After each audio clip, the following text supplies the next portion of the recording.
Assalamualaikum warahmatullahi wabarakatuh. Selamat pagi anak-anak semuanya. Bagaimana kabarnya hari ini? Mudah-mudahan kita selalu diberikan kesehatan agar kita bisa mengikuti pembelajaran daring hari ini dengan baik. Sebelum kita masuk ke materi, alangkah baiknya kita membaca bismillah terlebih dahulu agar kita diberi kelancaran. Bismillahirrohmanirrohim. Oke, hari ini kita masih belajar tentang sistem organisasi kehidupan pada makhluk hidup untuk bagian ketiga. 2 minggu lalu saya sudah menjelaskan tentang sistem organisasi kehidupan makhluk hidup. Ini adalah penjelasan saya yang terakhir sebelum minggu depan kita akan ulangan. Ya, selanjutnya kita akan masuk ke organ. Masih ingat nggak urutan sistem organisasi itu yang paling kecil atau yang paling terendah apa? Ya, pertama itu ada sel, setelah sel ada jaringan, setelah jaringan ada organ. Nah, hari ini kita akan membahas organ. Setelah organ ada sistem organ, kita juga akan membahas sistem organ, dan terakhir adalah organisme. Yang pertama kita bahas dulu, yaitu tentang organ.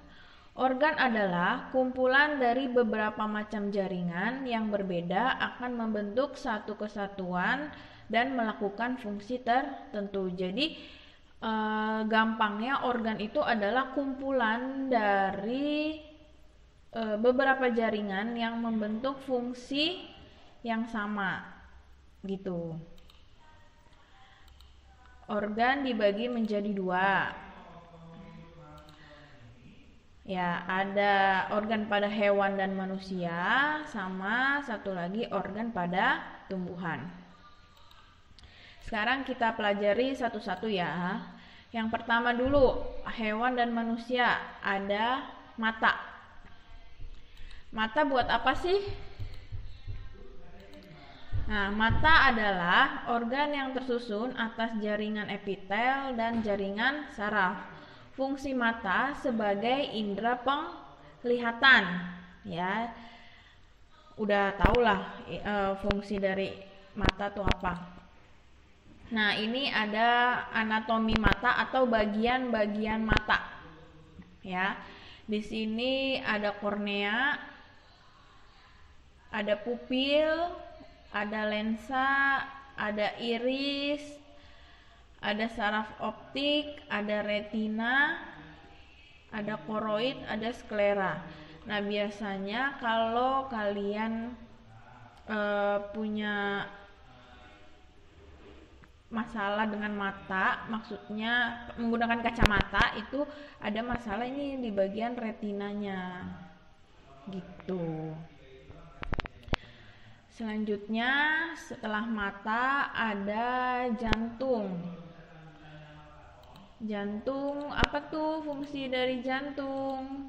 Ya, fungsi dari jantung adalah untuk memompa darah. Jantung tersusun dari jaringan epitel, saraf, pengikat, dan jaringan otot jantung itu sendiri.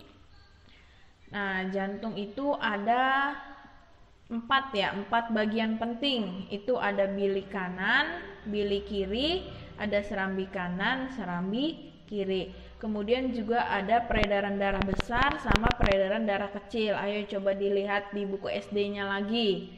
Peredaran darah besar kecil tuh bagaimana? Setelah jantung kita lanjut ke paru-paru. Nah, paru-paru adalah organ yang tersusun dari jaringan epitel dan jaringan saraf. Jantung berfungsi kok jantung sih ini? Aduh, ibu salah ngetik lagi. Paru-paru, maksudnya ini adalah paru-paru. Aduh, kenapa bisa salah ketik? Ini bukan jantung ya, ini adalah paru-paru karena kita lagi membahas paru-paru.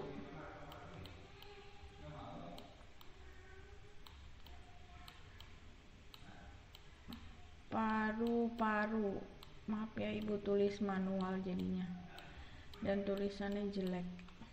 Nah, paru-paru berfungsi untuk alat pernapasan. Nah, di sini paru-paru juga ada dua bagian, ada bronkus lobus kanan ya. Lobus kanan di sini ada bronkus kanan, di sini ada lobus kiri, berarti juga ada bronkus kiri. Nah, ini cabang-cabang ini nih disebutnya adalah bronkiolus nih, cabang-cabang.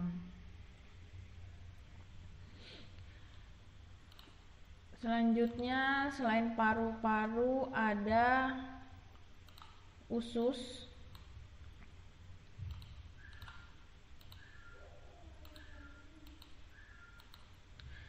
Nah, usus berfungsi sebagai alat pencernaan makanan. Jadi setelah kamu makan diterima di lambung, nanti di lambung diteruskan ke usus dan setelah di usus nanti baru dikeluarkan melalui anus.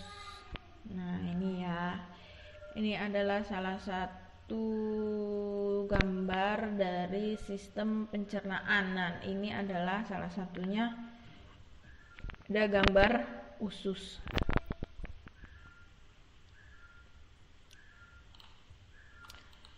Dan yang terakhir ada kulit.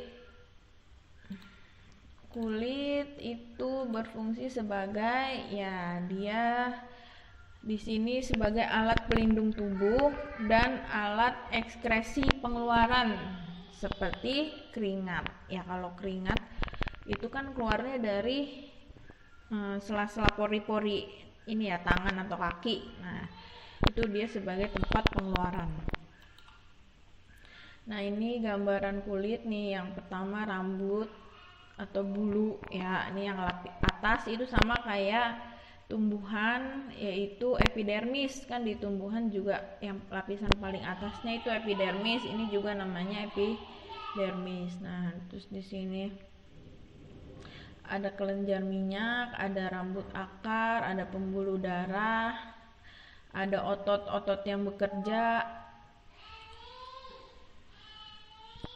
Nah, ini adalah bagian-bagian dari kulit. Selanjutnya kita ke organ tumbuhan.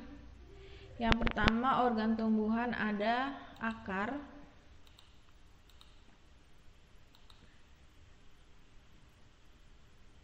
Nah, akar merupakan organ yang tersusun atas jaringan epidermis, jaringan parenkim, dan jaringan pengangkut.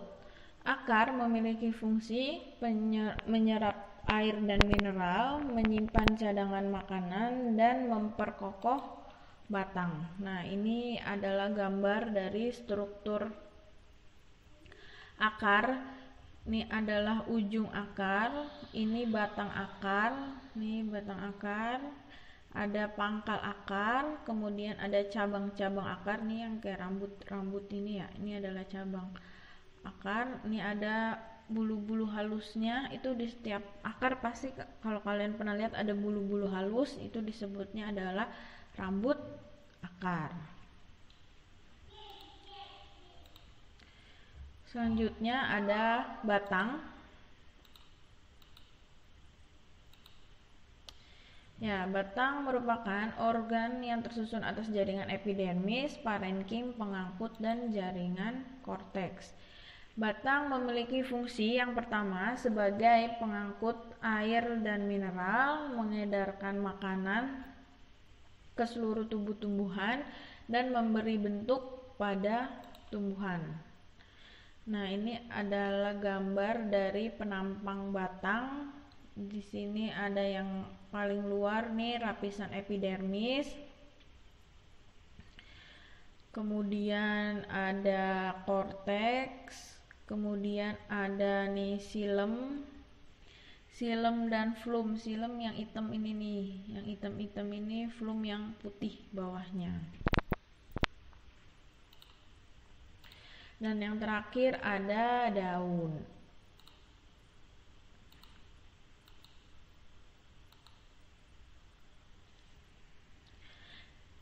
Daun merupakan organ yang tersusun atas jaringan epidermis, parenkim, dan pengangkut. Daun memiliki fungsi sebagai tempat terjadinya fotosintesis dan tempat bernapas tumbuhan, karena di daun memiliki kandungan klorofil atau zat hijau daun. Nah, ini ada gambarnya yang minggu lalu sudah Ibu jadikan latihan soal. Di situ adalah gambar jaringan daun ya. Jaringan daun, daun dipotong. Nah, ini ketika diperbesar isinya tuh kayak gini. Yang atas ada lapisan epidermis atas, yang ini epidermis bawah. Terus yang tiang itu adalah parenkim palisade, terus yang bawahnya ini yang bulat-bulat itu parenkim spon. Ya. Dan sebenarnya harusnya ada kemarin celah ya. Di sini tuh ada celah, itu disebutnya stomata. Siapa yang jawabannya kemarin benar semua? Selanjutnya kita masuk ke sistem organ. Nah, sistem organ adalah beberapa organ yang bekerja sama untuk melakukan fungsi kerja tertentu. Jadi tadi setelah kita bahas organ, urutan selanjutnya adalah sistem organ. Jadi sistem organ itu kumpulan dari beberapa organ yang melakukan fungsi kerja tertentu. Sistem organ juga ada pada hewan dan manusia, dan juga pada tumbuhan. Yang akan kita bahas pertama itu pada hewan dan manusia. Yang pertama ada sistem pencernaan, sistem pernapasan, sistem peredaran darah, dan sistem pengeluaran.